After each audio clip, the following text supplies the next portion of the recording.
किसी अपने को जो अब इस दुनिया में ना हो, लास्ट टाइम गुड बाय ना कह पाने का एहसास अजीब होता है।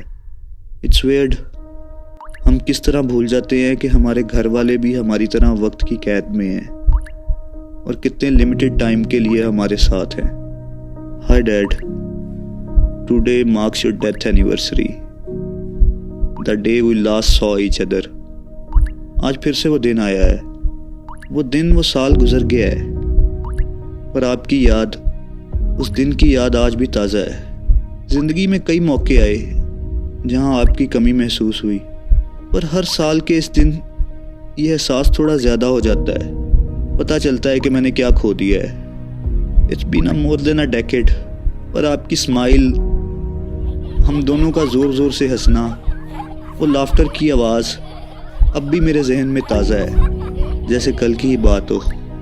आपके साथ गुजरा हुआ टाइम, सारे एहसास, सब कुछ अब भी मेरे दिल में ज़िंदा है। आपको एक फ़न फैक्ट बताऊं, मुझे हम दोनों की कोई पिक्चर नहीं मिली साथ में। फ़ोटो लेने का ख्याल भी नहीं आया हमें कभी। कभी कभी सोचता हूं अगर आप यहाँ पे होते तो मेरे पास बहुत सारे सवाल थे पूछने के लिए। वैसे अब मेरे पास भी बहुत सारी कहानियाँ हैं आपको सुनाने वाली। मैंने भी ज़िंदगी में अजीब कारनामे कर रखे हैं, वो भी बताता आपको। मगर I guess that's not possible. इतनी सारी बातें थी जो आपको कहनी थी। कभी कभी लगता है कि मैंने आपकी कीमत नहीं समझी, आपके साथ बिताए हुए टाइम की अहमियत को मैंने नहीं समझा।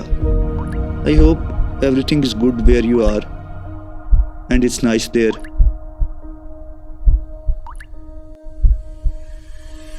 डैड, आपने जो कुछ भी सिखाया या जो कुछ मैंने आपको देख के सीख लिया, वो हमेशा बहुत काम आता है। आप हमेशा मेरे दिल में जिंदा हो। Thank you for everything.